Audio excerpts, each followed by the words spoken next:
Good morning, Turks. How are you today? All right. We're going to start a little early. A little housekeeping. I need to see if no pages from Ben Gallagher. Sims. Who's this guy? Jameson. Michael Morrow.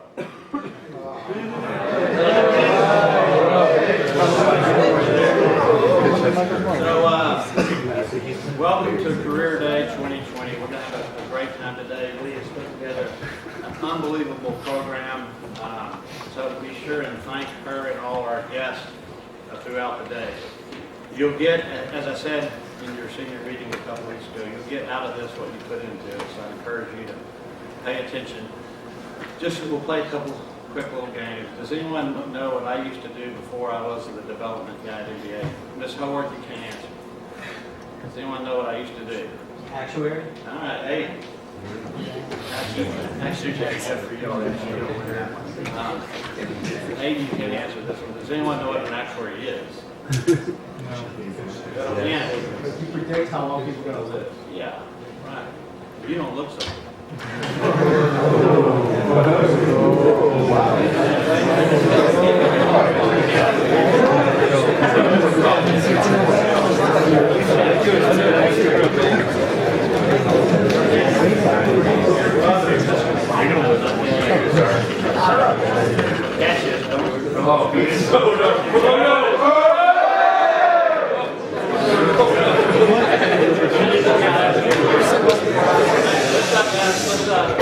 So Ben is right. I predict, well, actuaries combine probability and statistics with the time value of money. So we're interested in how long people live or when they die for financial outcomes. So in the life insurance case, you got to save money to pay off somebody when they die. In the pension case, you calculate how long someone lives. I did it. So I was a math guy at MBA. I did it. Let me back up a little bit. I was probably a math counts kind of guy before we had math counts. So I went to Vanderbilt. My father was a OBGYN. I thought I was going to be a doctor like my father. Went to Vanderbilt, was a math major, worked in a hospital in an emergency room, operating room for 3 years, and decided that wasn't ideal. And I wanted to make some money, and I did a little bit of research and realized that actuaries made a decent living. It's pretty stress-free. You made good money, and you took advantage of your mathematical ability. So I took a series of actuary exams, there are a lot of them, and I became an actuary. I did that for 26 years. And I woke up one day when I was touring my oldest son. We were looking at colleges like you guys are, and realized I wasn't having much fun being an actuary. I was actually not happy at all. I was making a decent amount of money, enough to send my kids to private schools and save money, but I wasn't bounding out of bed in the morning. I just wasn't happy, and I sent Mr. Joy a note saying that I knew the CFO position was going to be available soon, which is Bobby Cucci's job. And that position, because I worked at NBA, I was there actually. And Brad wrote me back and said, no, I think you need to be a development guy. And I'm like, oh my God, I don't even know what that is, but I don't want to do it. But like he often is, he was right and I was wrong. Does anyone know what we do in the development? So church says a lawn. Anyone anything deeper than that? Churches.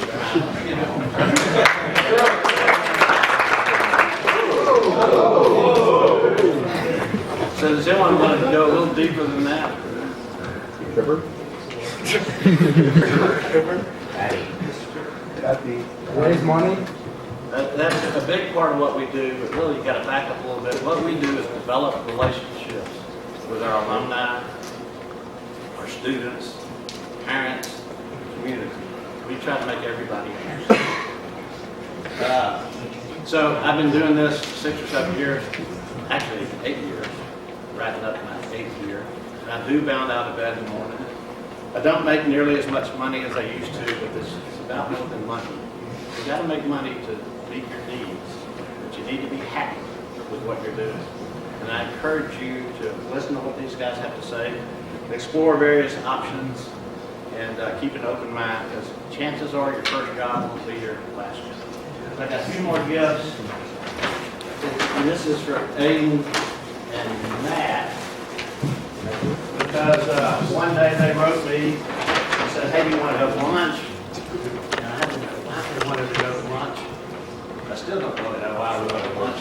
But we went to lunch, and they asked me a few questions. They're probably getting information from me. I probably sang like a canary without knowing about it. These are NBA ties.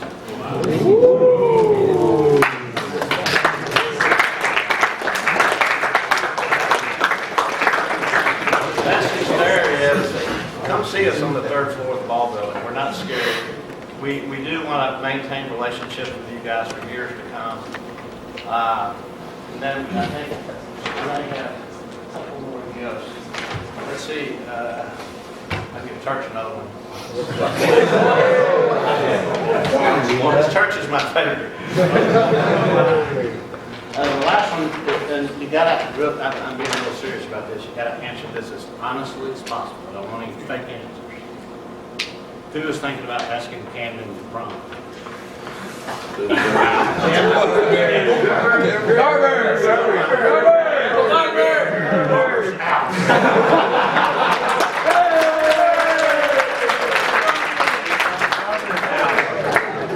Love to hear it. At this point, I'm going to turn it over to Leanne. She's going to tell y'all more about the program. All right, good morning, guys. So as Mr. Johnson said, we're excited to kick off Career Day today.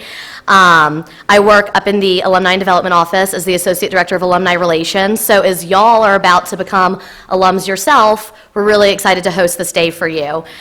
We have a great group of alums here today to serve as our panelists as well as our moderators. So I'm going to give them all a brief introduction before turning it over to them to get the program going. So Mr. Bill Hancock, right behind me, joins us today as our panel moderator. He graduated from MBA in 1995 and earned his degree in finance from the University of Tennessee. He began his healthcare career in 2000 as a direct sales representative for DuPuy Johnson & Johnson. In 2009, he moved to Birmingham as associate distributor for Medical Ventures, where for the next 3 years he successfully grew revenues for each product line under his direction and restructured both the sales force and operations for sustainable growth. 2012 brought him back here to Nashville as director for Medical Ventures, where he oversaw business development, reimbursement strategies, contracting, ancillary and capital product lines, and special projects across the South and Southeast. In 2015, Mr. Hancock formally launched his healthcare consulting firm, Bill Hancock & Associates. Mr. Hancock has been featured in both the Nashville Business Journal and the Tennessean and speaks regularly on healthcare policy. So please join me in welcoming him as our moderator for today.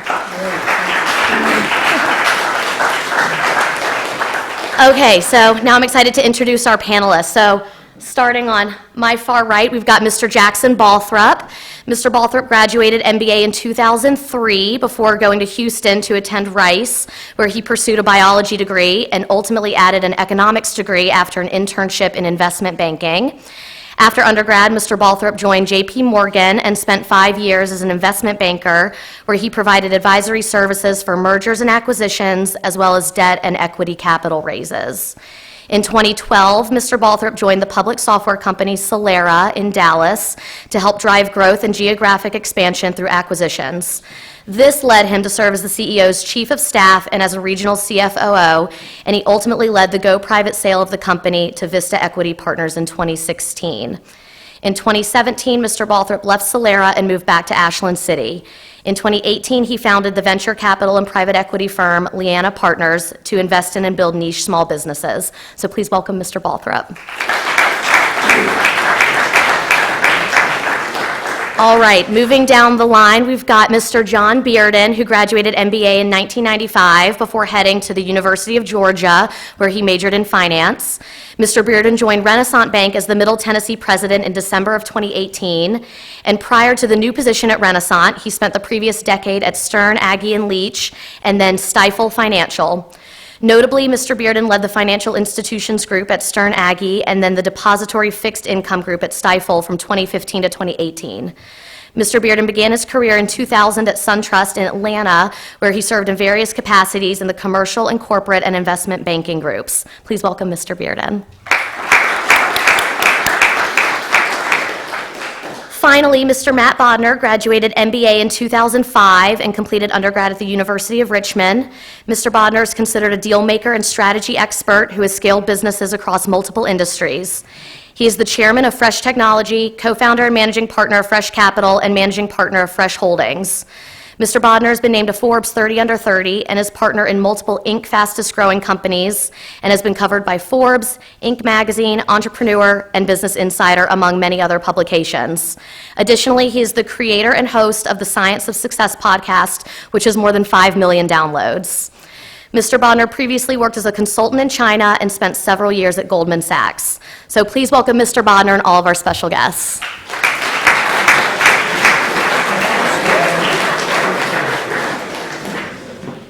Gentlemen, good morning.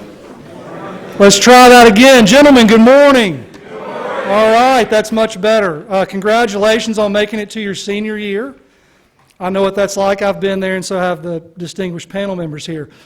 Again, my name is Bill Hancock. I am a graduate from the class of 1995, and this is actually the first time I've had an opportunity to participate in Career Day at MBA. So let me tell you, it's a thrill to be here, and I appreciate Lee and Jody and everybody who put this event together. The reason that I am standing here moderating as opposed to sitting there speaking is because you heard from the biographies. These gentlemen have got a lot more interesting and lengthy things that they can talk about as far as their business career, certainly, than I do. The reason they've got me standing here, and what you don't know about me, what you didn't hear in my bio, is I actually did talk radio back in Knoxville after college. So as much as I love to hear the sound of my own voice and consider myself an expert on certain topics, my job today is simply to steer the conversation. These guys are the ones who are going to impart the real knowledge. Is everybody okay with that? That's a joke. You're supposed to laugh. Let's start out with, thank you. Let's start out with quick reintroductions, and we'll start with Matt. Matt, I'd like to hear your perspective real quick. Remind us what year you graduated from MBA, talk about your college experience, any grad school experience, and then talk a little bit about specifically what you're doing today. What's up, everybody? My name is Matt. Lee did a wonderful job reading all of our bios. I graduated in '05 and worked in New York for a couple of years doing the Wall Street thing, and then I moved back here in 2011 to get involved in a couple different companies, really all under kind of the umbrella of a business called Fresh Hospitality, which is an investment business that kind of invests across the restaurant spectrum. So we're the owners and investors in brands like Tzatziki's Mediterranean Cafe, Martin's Barbecue, Biscuit Love, Grilled Cheesery, and a number of other concepts kind of in and around Nashville. And so that's, I can certainly talk more, but that's in a nutshell kind of what I do today. Thank you, Matt. John Bearden. Sure, good morning. So first of all, I picked Bill as the moderator for my class in '95, so I knew my resume was a little bit bigger than his, and so, yeah, but that's a good example of an inflated resume nonetheless. But I appreciate Bill helping out with that. So, as Lee said, I moved back to Nashville a month ago. I say a month ago, a year ago. I'd also spent the past probably 15 years in finance, in capital markets, investment banking, fixed income, working with banks all across the country, and managed a sales force of 85 salespeople doing bond trades with banks. And so I got to know the industry really well and worked with a bank, Renaissance, out of Tupelo, Mississippi. They were a client of ours. We worked with them for over 10 years. They had an opening in Nashville. The leadership in this market was retiring. He approached 7 years old and was pulling back. And they asked if I wanted to come back to Nashville. I've been looking for an opportunity to do that, so I moved December of 18. I'm glad to be back, investing in the community, looking for opportunities. We actually do some stuff with Fresh Hospitality out there now. So We work with a lot of companies here, middle market companies. We do acquisition financing and commercial real estate, all the things that this local economy gives you. But it's been great being out, getting to see the country, getting to know folks in the business community throughout the country, but then coming back to Nashville 20 years into my career. So that's a little background on me. Jackson Balthrop. Good morning. I think a similar theme. We all started here, coming up on 20 years there. A lot of the same problems and perspectives and the excitement and enthusiasm we're about to go off to that you had today. Went off into the world, got to do a whole bunch of things that I still can't believe anybody trusted me to do, and came home. Seeing a lot of the business community, touched a lot of aspects of it, and was blessed to find my way into a career that I couldn't have articulated sitting where you are. Most of my class, you're going to be a doctor, you're going to be a lawyer. Is there anything else? What else could I go out and pursue, and challenge you as you explore that, to seek out those things, look for something different, and keep learning. We all wound up in finance in big cities far away from Nashville, and I couldn't have told you what investment. Excited to relay some of that journey with you, and we're all still growing. We're all still figuring it out, and that doesn't change when you're 18, 30s, and beyond. So hopefully, y'all looking forward to that. Jackson, thank you very much. So now that you've gotten a formal introduction from the panelists, I want to throw something out to you guys real quick. I've got a list of questions and items they've asked me to cover. We'll get to all that in the next hour and 20 minutes. I want to hear from y'all, though, because this is y'all's time. It's your senior year. You're the guys who are graduating here in May and moving on to wherever you're going for college and beyond. So what is it that you guys want to get out of this panel discussion today? And this can be a one-word answer. You can phrase it however you choose to phrase it. But we want to hear from you, because we can sit up here and talk all day, and these guys will be happy to tell you how smart they are. And I'll be happy to back them up on that. But what do you guys want to learn about in the next hour and 20 minutes? Bill, I think you may have traumatized them by saying it's an hour and 30 minutes. How long is this session? It's 11:30. Yeah. 50 minutes. Fair enough. But I got their attention, didn't I? Throw a few things out here, guys. What are some things you guys want to get out of this session today? Yes, sir. Money. It's a good thing the development office is in attendance today. What else? Anything else? Honesty. Thank you. Yes, sir. Keys to success, sir. Keys to success. But you're in the wrong panel discussion. Great. So I've got money, honesty, keys to success. Anything else? Okay, we'll have time for questions at the end. Okay. So let's start with Matt Bodden. Matt, you talked a little bit about your progression from college investment banking, but really what really got you into the restaurant investment business and what you're doing today? Were there specific things that helped steer you in that direction, or was it something you just woke up one day and said, I think this is what I want to do? Yeah, I mean, I think answering that, I want to even go further back, because to figure out, and I think everybody up here would agree with this, that your career doesn't necessarily make sense in a forward trajectory, right? It often only makes sense when you look at it in reverse, and that's Steve Jobs, who I'm sure everybody's familiar with, has like a famous commencement speech that you can go watch on YouTube where he talks about that same principle. This idea that in reverse really is where life makes the most sense. And so sitting in your seat today, I mean, honestly, being totally honest, I don't even remember career day from my senior year. Maybe I missed it. I was a debater, so I was gone a lot. Shout out to any debaters in the audience. When I was a senior in high school, I had literally no idea what I was going to do with my life. And being a debater, I probably thought like maybe I'll be a lawyer, but I didn't really know what that even looked like. And so, at a minimum, I would say, you don't have to have all the answers right now. And even multiple years into college, I had no idea necessarily what I wanted to do. And even picking the career of going into investment banking out of college, I didn't even really know what that was. I was just like, hey, this sounds cool. and I've heard that you can make money doing this, and so I'll do it, and I'll figure out how to, how to pursue it. But honestly, I think there are probably a handful of you, maybe more than that, who really have your sights set on one or two career trajectories, or you're super interested in pursuing something. But if you're sitting in that chair today and you feel like, I don't know where I'm going, that's not only okay, it's probably where you should be right now. And if you're, you don't have to have the answers when you're 18. But what I would encourage you to do is just start to be curious about what are the opportunities, what's going on out there. Are there things that you want to learn more about? Because those are often some of the most fruitful paths to start to explore potential career opportunities.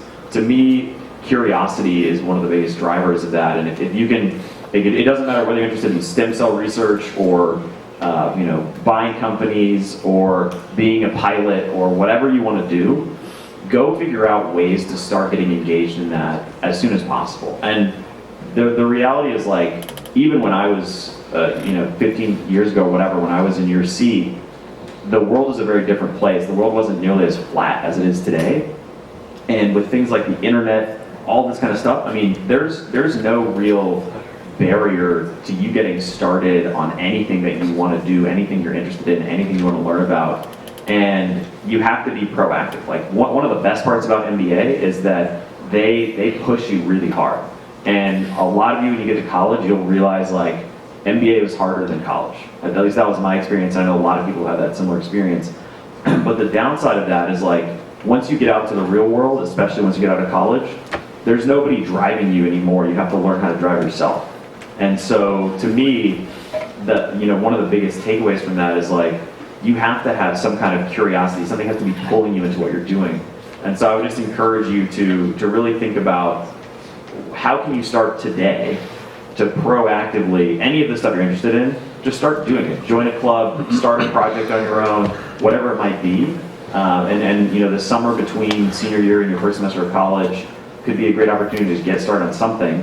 And so, again, that's kind of a way long-winded answer that I don't even know if it got to the original question, but coming back to, like, how did I end up where I am in my career today? Like, my trajectory, my story is my story, and I'll tell it to you, but it's not going to be your story.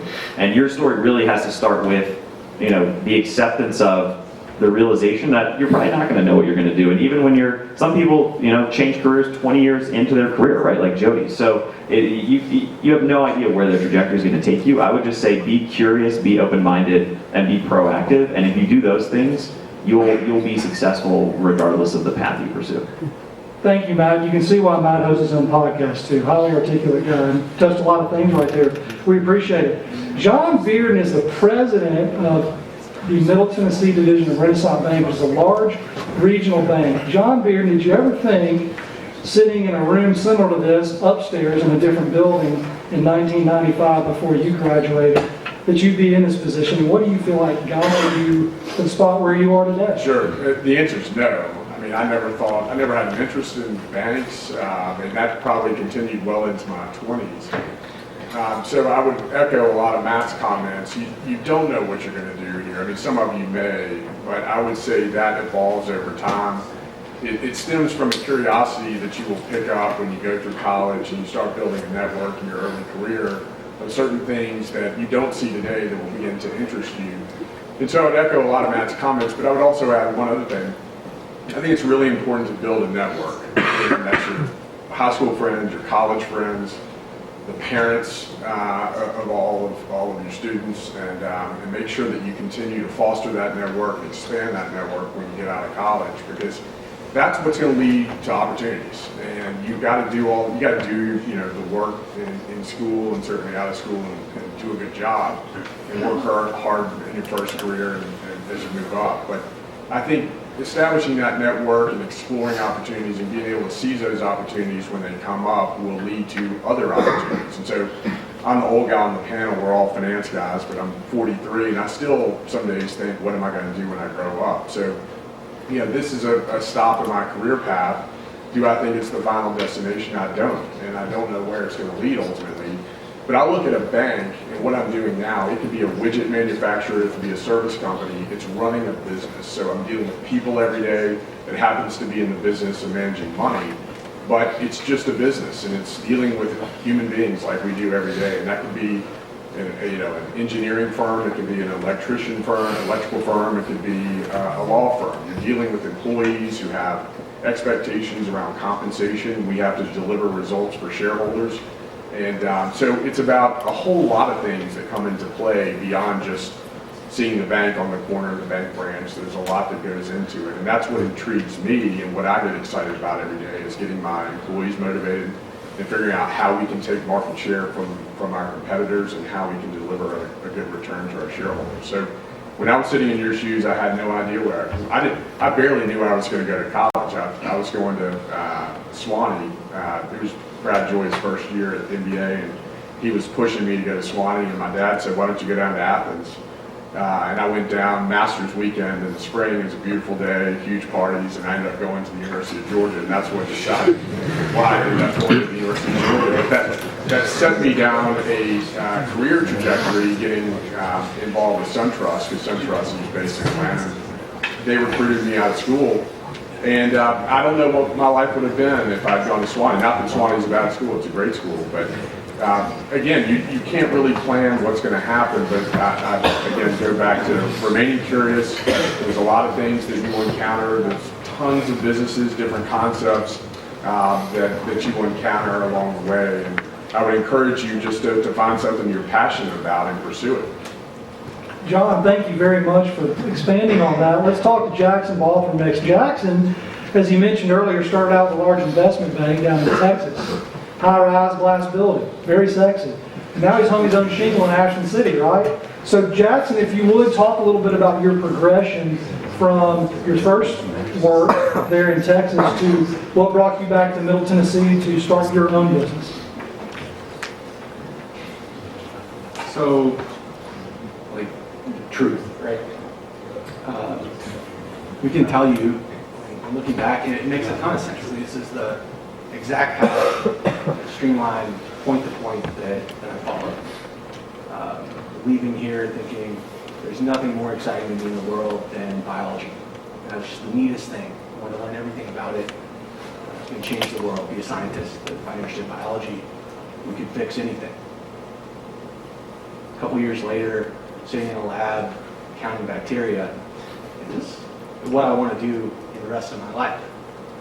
And just little decisions, things that you're open to, things that you want to learn about. And then values or little aspects that the MBA training has given you lead you to open your mind and jump into something else that's routed me so many different ways. That's kind of a way to be comfortable and say, hey, I've got plenty of time. It'll all work out. It's going to be okay, which you probably heard all the way through the college application process until the moment when the deadlines were there. And you're like, now it's too late. I've got to do something. So that's the flip side of this. You're working out, you don't know what's going to happen. Pursue it is that it starts early, and it starts now. What can you do now that's going to make it 15 years? It makes sense. Really excited that I got to come home. It's always been a dream. Winding path to here. You all have taken physics at this point, and you went through that harrowing experience. Some of the most eccentric teachers at MBA are in the physics cellar, and they push you to learn about all sorts of forces. And being finance guys, the one that jumps out at me now is Einstein's perspective, or at least oft attributed to Einstein. The most powerful force in the world is compound interest. Not gravity, not anything else. Compound interest. Life's a snowball. And you're going to accumulate knowledge and experience as you go through it. And if you're investing in yourself early, the rewards 20 years from now are much broader than you can fathom. And that's how you get to the end destination. The college advisors, you're going to show up on day one. They're going to say, you have all this time in the world to pick your major. Explore what you want. Explore your passion. Follow your interests. And that's true. The other side of it is if you don't pick out your major by junior year, you won't graduate in 4 years, which may be exactly what you want. The 5th year can be really fun. But you're going to want to come out of it with a job that you're excited about. So go into it knowing that the things that have been instilled here are what are going to carry you forward. So whether you did chorus or band or football, you learned how to be on a team. You learned to have that network. You learned to surround yourself with the best people that you can. There's another popular motivational speaker statement. You're the average of the 5 people around you. I've always wanted to be the dumbest guy in the room. And it's easier for me than most. If you can do that, you will pull yourself forward. It's a rapidly changing world. And if you're the one who is working really hard, which hopefully MBA also taught you how to do, you're really reliable and trustworthy, you're going to get it done and you're going to act with integrity. That's going to carry you forward. And you're a scholar. You've learned to learn. So if you're intellectually curious and you're the next guy who's into the new thing and you're excited about it, you're going to be thrilled with whatever you're doing and you're going to be really good at it. So rather than following your passion, be really passionate. And you'll be good at something and you'll be really happy doing it. And don't delay that journey. Start early, start now. You'll be happy where you wind up. Jackson, thank you so much. So we're almost halfway through our session. Quick quiz question for the group. And I need a one-word answer. Did any of these gentlemen have a clue what they were going to do before they graduated high school? No. Neither did I. And that's a really important thing, I think, for all of us to know. We don't really know what we're going to do until we start doing it. So I hope you got that out of that part of the session. I'm going to lead off this round with John Bearden. John, now that you are in the banking business, can you talk a little bit about challenges that you face? It is an open question, either in the leadership role that you're in or with your specific space that you work in. Sure. Well, I think in any business, you're going to, really any profession, you're going to encounter adversity and challenges. I think in our profession, the challenge we have is it's a competitive landscape, and you've got employees that have expectations, and we have expectations, and so you're trying to deliver results, and you have to compensate your people well, make sure you maintain the right people around you, and I think that's key, as all of us have kind of alluded to. Surrounding yourself with good people is just critical to success, and a lot of this you'll learn over time. But making sure you have people around you that are like-minded, have similar goals and objectives in place. If you can do that, and you're all kind of rowing in the right direction, in the same direction, you get to the end goal a lot faster. So I think making sure that you build out a team around you, if you're the one in charge of running a business, I think that's critically important. And honestly, it's one of the bigger challenges you face. It sounds easy, but I found when I was working in New York, I'm sure these guys probably had a similar experience. You get a lot of egos. You get people that come out of Ivy League schools and they expect big paychecks and a seat at the table early in their career before they fully have gained the knowledge base to earn that seat, and managing those people and those expectations and those egos to make sure that you can deliver the results as a company and as a group. It's a significant challenge, and everybody has to you kind of have to work with everybody on an individual level and understand what motivates them, and try to get them to buy into a team concept to do what the shareholders and ultimately the management team are looking to achieve. So I think working with people, as oddly as it sounds, and you go back to the NBA motto of gentleman, scholar, athlete, I think all those things are important, but the gentleman piece is kind of a throwaway line in the motto, but I think understanding how to work with others is just a critically important piece to being able to move forward in your career and advance. And it's something you pick up over time, but I think as you kind of get out there in the world and start to encounter other people who are trying to get ahead, everybody's trying to get ahead and succeed, it's very competitive. Working with people in that environment, there's an art to that. And then certainly trying to attract those people in a leadership role and getting them to collectively buy into a vision of what you're trying to achieve. that's where the rubber meets the road. John, thank you. Jackson, talk a little bit about challenges from your perspective in the investment / small shop / VC world. So, I think one of the things that may occupy your mind at the moment, or something you hear a lot, is if you're doing what you love, you'll never work a day in your life. Pretty sure every day I went to work, it was work. And it was hard. And I got knocked down a whole bunch, and still do. And you fail miserably and often. And fortunately, you get paid for that. Take care of your family. It's part of the trade. It's not easy. Life won't always be fun. It's work. Within that, there is so much satisfaction and personal growth. And the way that you are taking great care of yourself and your family and your team and your business. And I would expect all of you, it was kind of enshrined by Mr. Joy in every assembly, that all of you, in one way or another, will be really important leaders in your community. And that will go as far as you take it. And it will come with all the things I mentioned, just kind of failure, misery, and effort. And it is what makes you. So every day you're changing and you're growing the same way that you have in your first 18 years. And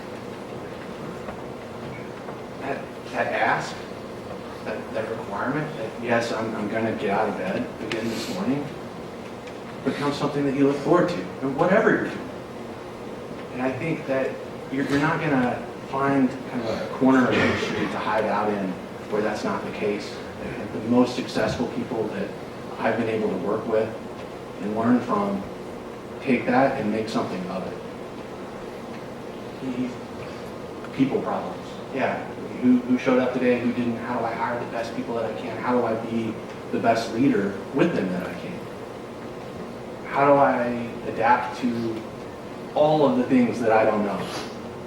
I wish I knew as much as I did when I was your age, as I did then, or thought I knew. I was the smartest person in the world then. And the further we've gotten, the less we know. And that's the excitement and challenge of it. So commit to that. Set your base level there. Don't be the kid that comes in kind of entitled to making all sorts of decisions and experiences that you know so little about. Be hungry to learn from it and accept some hardship.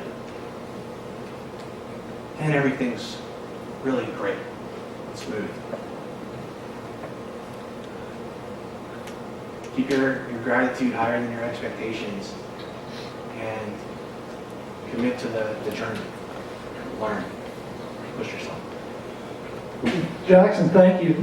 Now, Matt, you're in a little bit of a different space than these other two guys, being in the food industry, the restaurant business. Can you tell us about the challenges you face and how different those look than they do in purely the financial world?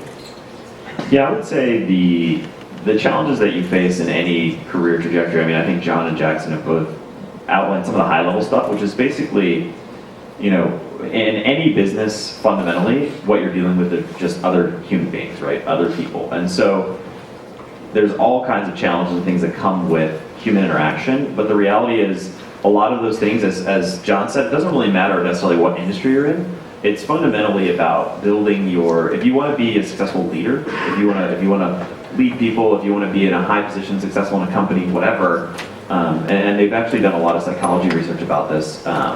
There's a guy named Daniel Goleman who wrote this book called Emotional Intelligence, and in that book they did a ton of research about like what actually makes people successful, and they studied everything from companies to government to military units, all kinds of different stuff. And basically what they uncovered in their research is that there's two main drivers, right, of let's say somebody's leadership ability in a company and whether or not they rise or whether they become a leader, etc. The first is IQ, right? And what they found about IQ, which is pretty surprising, is that you need a certain level of IQ to be successful. But it's not as much as you think, and honestly, every single person in this room, I guarantee you, has more than enough IQ to be successful. That was not a limiting factor. The single biggest determinant was what is their emotional intelligence, right? And so emotional intelligence, which is a learnable skill, is the single biggest differentiator between people who are successful military commanders, successful business leaders, etc. So if you want to be successful, start thinking about how do you interact better with humans, how do you lead people, how do you start to understand human behavior, and emotional intelligence is a huge component of that, and that's kind of what John was saying, and something that I found to be tremendously helpful in everything that I've done is really starting to study psychology, start to understand, and that doesn't mean you need to be a psych major, but just start to understand why do people behave certain ways, why do they do certain things, and if you understand humans and how they behave and what they do, you can be successful in really any field, any endeavor.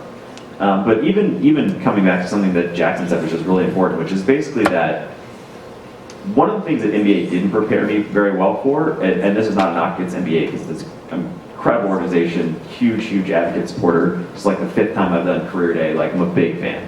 One of the biggest things MBA didn't prepare me for was how to fail. And these guys both said it, I mean, you're gonna fail. I don't know if you failed already, I don't know if you failed in a big way, but you are going to. And you have to know how to fail if you want to be successful. And to me, learning how to fail was something that I had to basically get my butt kicked a bunch of times to figure out how to do that. And putting aside your ego, starting to understand and realize that failure is okay, failure is an acceptable part of the learning process, and really an inevitable piece of ultimately being successful was a really hard learning that it took me a long time to figure out on my own. And so I would encourage you to start to really think about and understand that it's okay to fail and that is part of the journey also, right? It's okay to not know what you're going to do, and it's okay to fail, and you're going to fail in part of the journey. And I'll share one other tidbit that's really interesting. So there's this other researcher, this guy named Dean Keith Simonton, who has done a bunch of research about eminent geniuses, right? And the term they use in the research is eminence to basically describe somebody who, like a Leonardo da Vinci or Thomas Edison or all of these people, Mozart, Bach, that kind of stuff, or these people who are geniuses, like people look at them and go, oh my gosh, they're so successful, how did they achieve it? And basically what they found is that the single biggest determinant of whether or not these people were successful was sheer output, right? So Thomas Edison, over 1,000 patents, Mozart, over 600 musical compositions, all this kind of stuff. And these guys who were putting out incredible works, who were considered geniuses, there's this illusion that they toiled away in their workshop for years and years and years working on their one masterpiece, and then they put it out to the world, and that masterpiece is suddenly recognized as this work of genius. What actually happens is that they just produced hundreds and hundreds and hundreds of things, and then they would come out, and the second piece of the research, which is really interesting, is that even these eminent creative geniuses had no ability to predict whether or not their next project, their next piece of art, their next piece of music, their next patent, whatever, would be massively successful or a total flop. They had no ability to predict, even if they were already really successful. And so these guys would put out something and say, this is my magnum opus, and crickets, right? Nobody cares about it. And then they would make something in 20 minutes, and it would basically be a draft, like side project, and it would end up being this massive success. And so I share that data point with you only to show that even the most successful people throughout history really had almost no ability to predict whether what they were going to do next was going to succeed or was going to fail. And the only differentiator, really, and this is what the science bears out, between those people and the people who, maybe produced one song or two songs or one painting or two patents or whatever, is that they produced hundreds, if not thousands, and that's why they ultimately ended up being successful. So you're telling us it's a volume game? Yes. Thank you. Jackson, let's go back to you for the beginning of this round. Talk about what gets you excited every day when you get up and go into work. What are the things you look forward to and motivate you? Other than it being really hard. So how I got into this, and it took me a year because I really liked solving problems. And kind of the deeper dive that I could get into something, the more excited I was as a game. loved games since I was a little kid.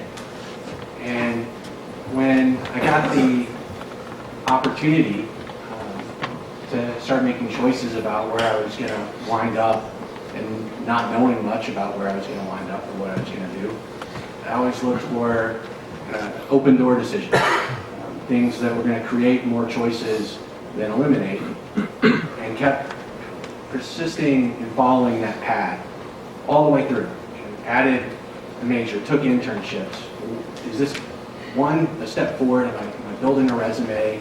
Am I building some talent? Am I figuring something out? Sometimes you do something just to learn that I don't really want to do that ever again. Please. The last time I want to try snails.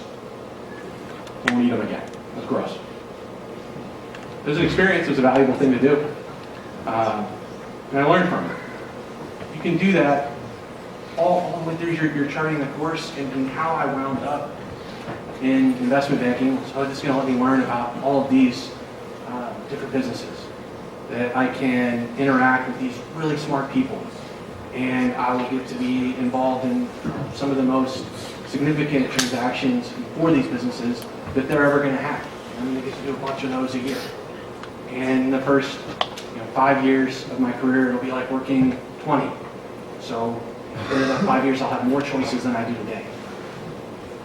I've made that choice consistently over and over, and it has broadened the horizon of choices where I can triangulate a little bit what it is that I most enjoy and what I most want to do, which is solve these interesting problems. Now with small businesses where I have a bigger stake in it and more say and control in how we're playing this game. I had to learn a lot along the way. I had to fail a bunch of times. I had to learn what I liked just as much as I had to learn what I didn't like. And I think I'm getting closer. But if I were to say this is what I'm going to be doing in 20 years, hard to know that. Probably not. That's why it's fun. John Bearden, you're in the exciting world of banking. And talk a little bit about what gets you motivated, gets you excited, what you enjoy about your line of work. Sure, the exciting world of banking. So I would say what gets me excited is building a business. Going back to 2011, really in the middle of financial crisis when I joined Stern Agee, this little obscure brokerage firm out of Birmingham, Alabama. I was in Atlanta, and nobody had ever heard of Stern Agee. They were a small wealth management firm out of Birmingham. And they saw an opportunity in 2009, 10, 11 during the heart of the financial crisis to go out and attract talent and start to take the firm, put the firm on a different trajectory and build out a first-class institutional business in investment banking and brokerage. And so I joined at that time, and in 2011, we all pulled together and we made a commitment to each other that we were going to build out a first-class investment banking firm. Based in Birmingham, Alabama, so moved the family to Birmingham. Didn't know the first thing about Birmingham, Alabama, except it's on the way to the beach. And we built this firm out of nothing into what ended up being number 3 in the league tables in investment banking. That's a kind of a scoreboard, how you rank yourself against peers in the industry. But we would go around the marketplace throughout the United States and knock on banks' doors, and we would pitch what we did as a firm. And they had heard of our bigger peers.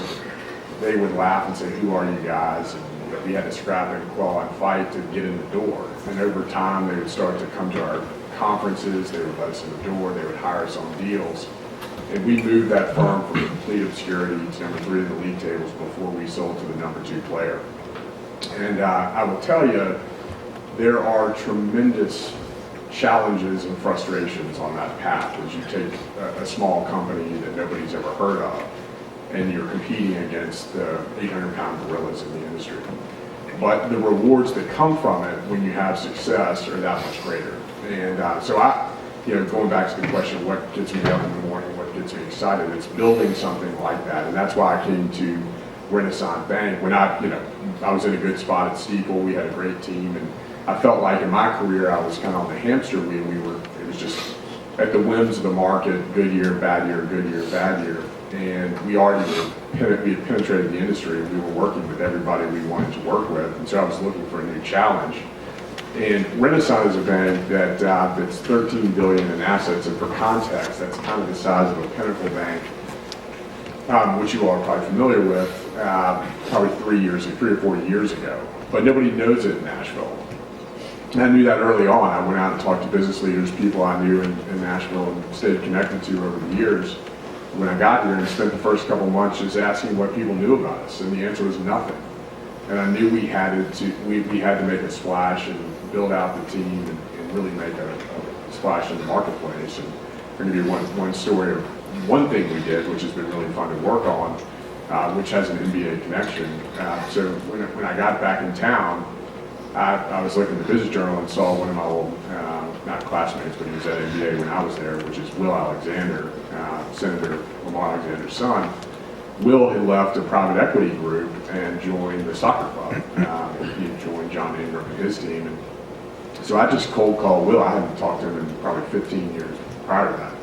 He was friends with my brother, class of '98, and I got his number from my brother, called him up, we had lunch, and asked him what he was doing with the soccer club. He said, I'm the chief revenue officer. I don't even know what that means yet, but I'm trying to land sponsorships, and if you guys would be interested, I'd love to talk to you. And so we carried on that conversation. I told him we needed to make a splash. Nobody knew who we were in the marketplace.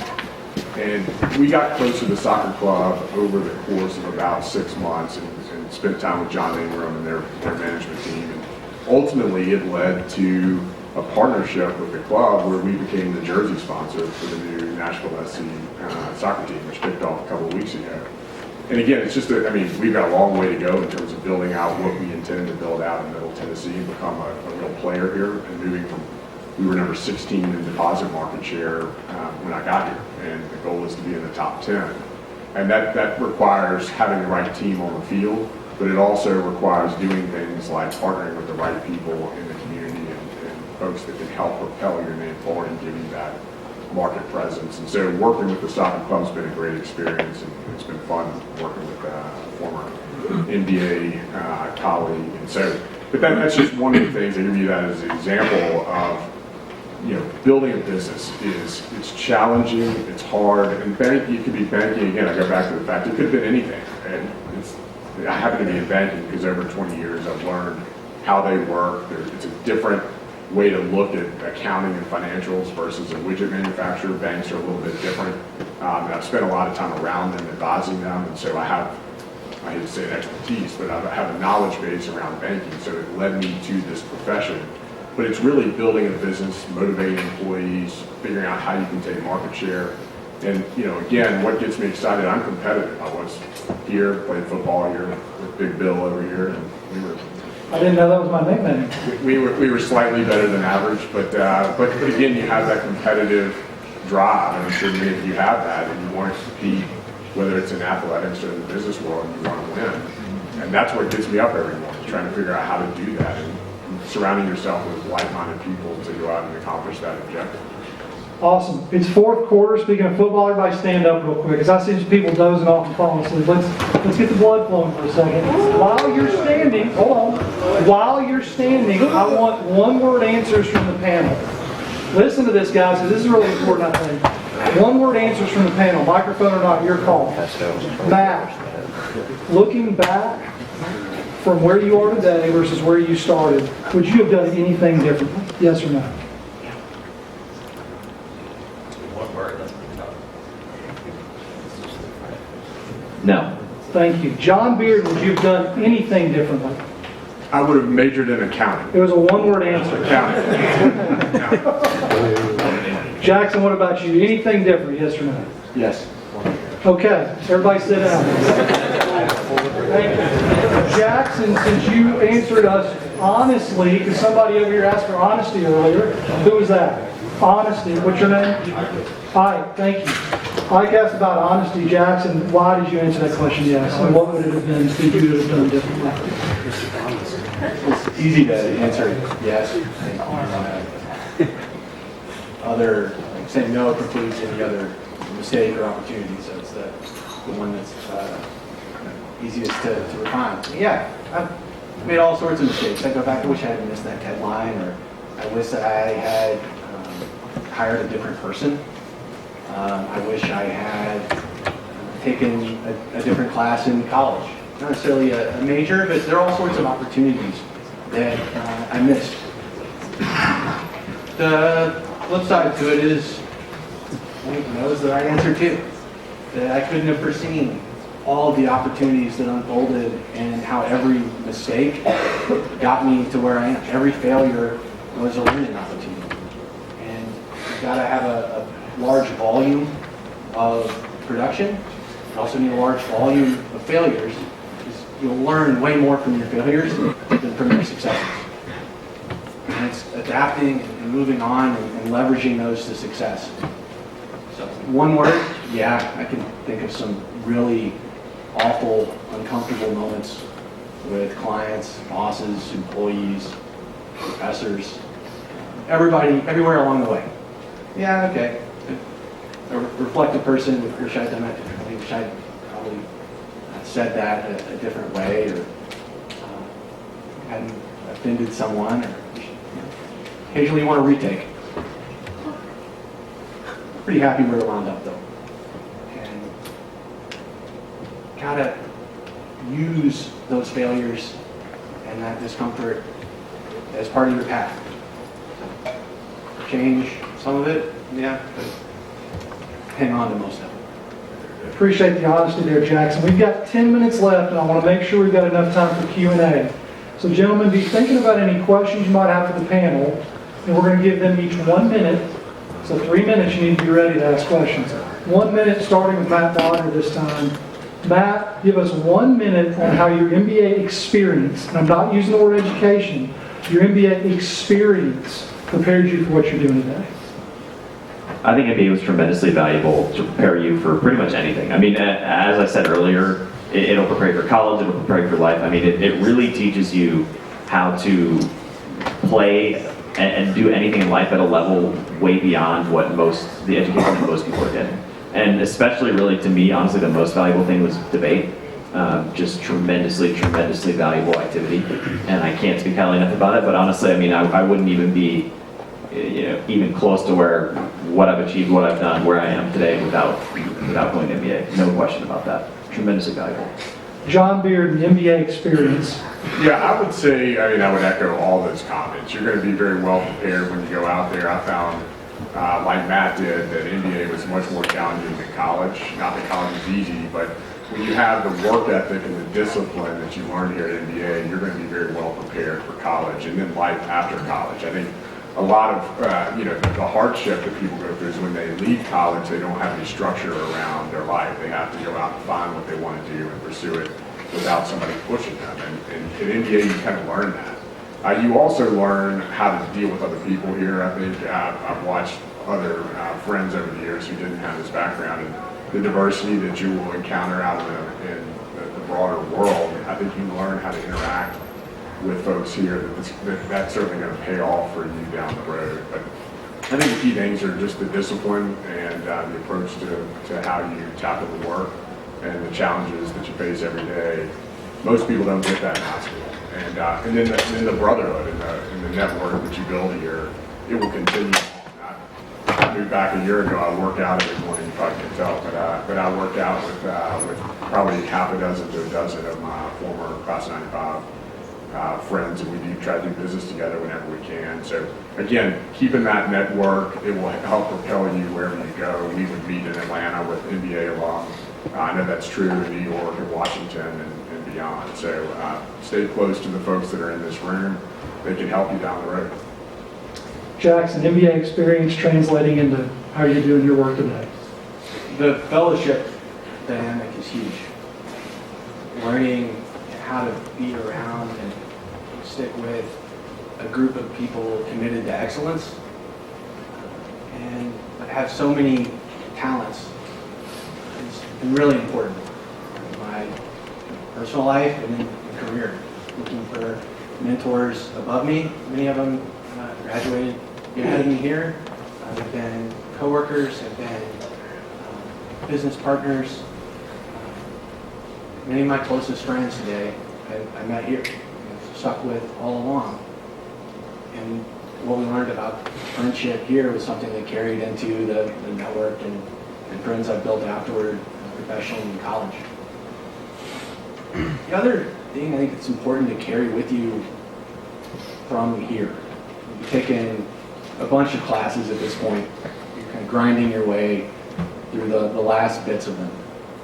And you've taken tests and done exams and filling mountains of blue books, reciting information, poetry. The memorization of all of that, it's a skill, but most of what you memorize will kind of drift into the back of your mind depending on how much you actually use that later.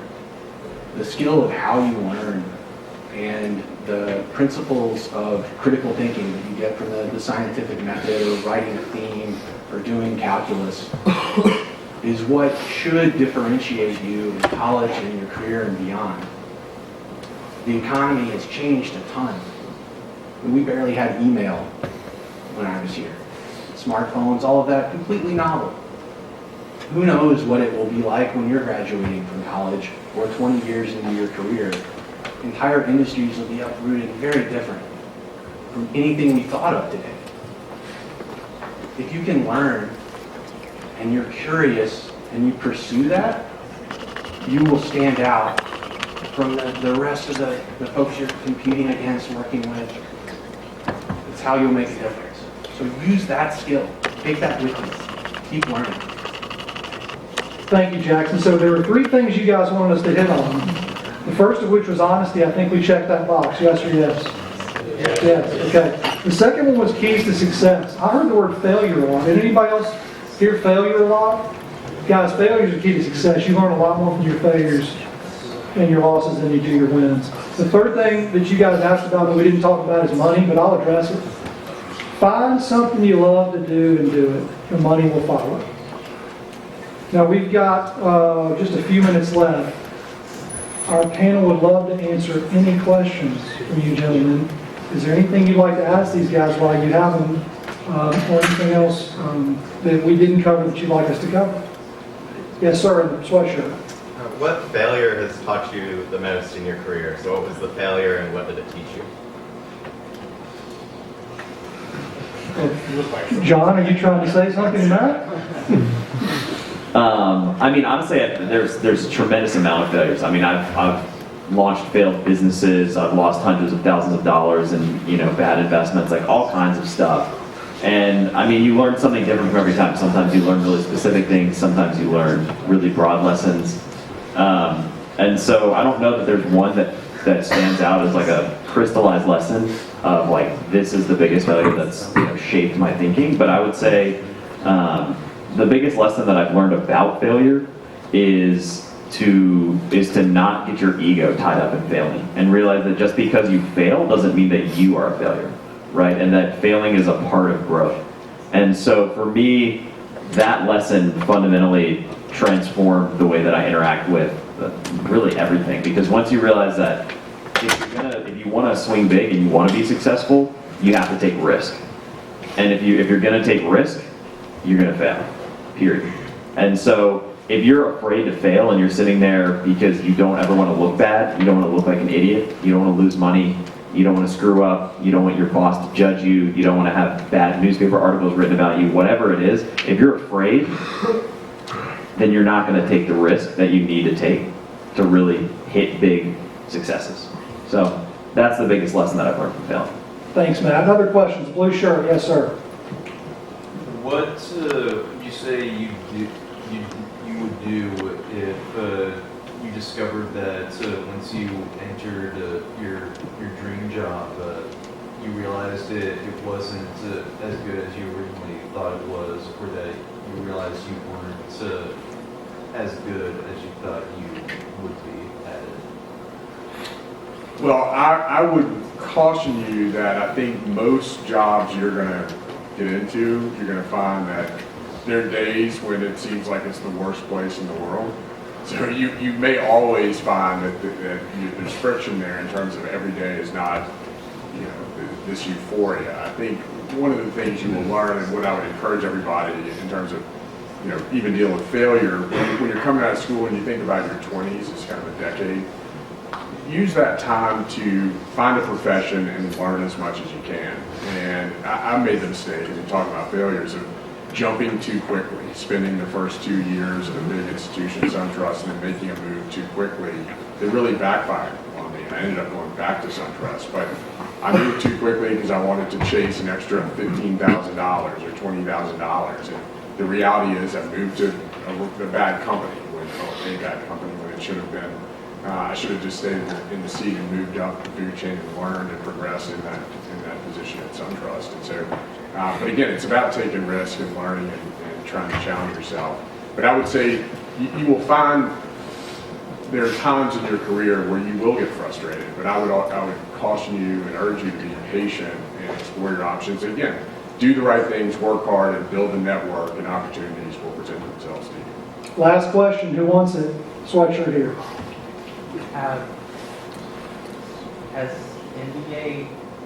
Has any of the skills that NBA has taught us hurt you in any way in the real world? Well, eventually you have to interact with females. So.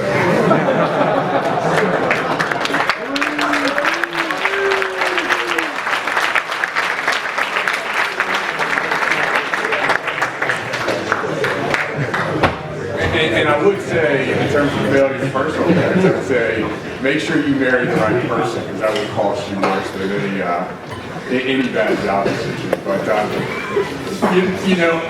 think that, and I don't know, I'll let you answer too here, Jackson. But I would say that, certainly there are probably some flaws in the curriculum here, or something that I'm not thinking of. But I would say just know that, if you look at this room, it's not a wildly diverse group of people. There's more diversity here today than there was when I was here, which is a good thing. But I think you'll find when you're out in the real world, when you're working whether you're working globally or in New York or Chicago or some other big cities, you will find that you're working with people from all over the world. And you typically don't get that here in Nashville, Tennessee. And that's not the fault of NBA necessarily. I think wherever you went, it's just not how this population is constructed today. But you will find that when you're out in the world, and you need to be able to adapt and be able to understand, again, you're working with human beings, understanding what motivates those people and having empathy for what they're dealing with in their lives. Jackson, you want to hit that one real quick, and then we'll close out. Sure, I think one of the things that's really special about NBA is it's a very comfortable environment where there's a lot of attention given to each of you and in developing each of you. Outside of here, you've got to do a lot more work to seek that out. That there will be some really hard days. You may land in a job that wasn't exactly what you wanted straight out of school. Or, God forbid you're not running the place too. Life's a journey. It's going to move really quickly sometimes and slowly other times.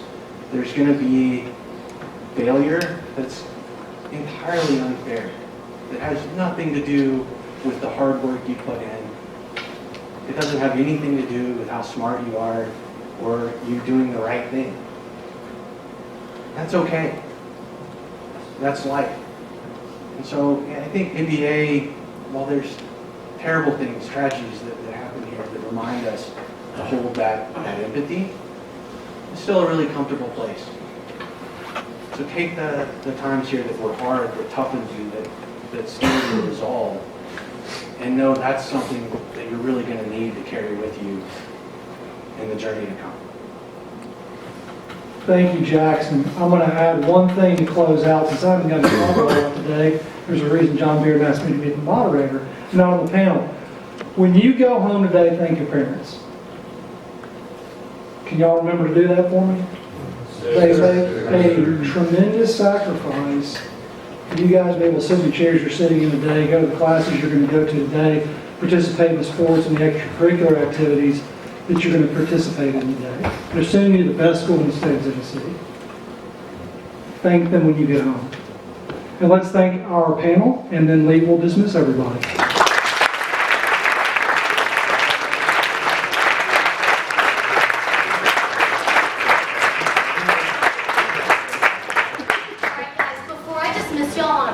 I just want to thank our panelists and Mr. Hancock as our moderator.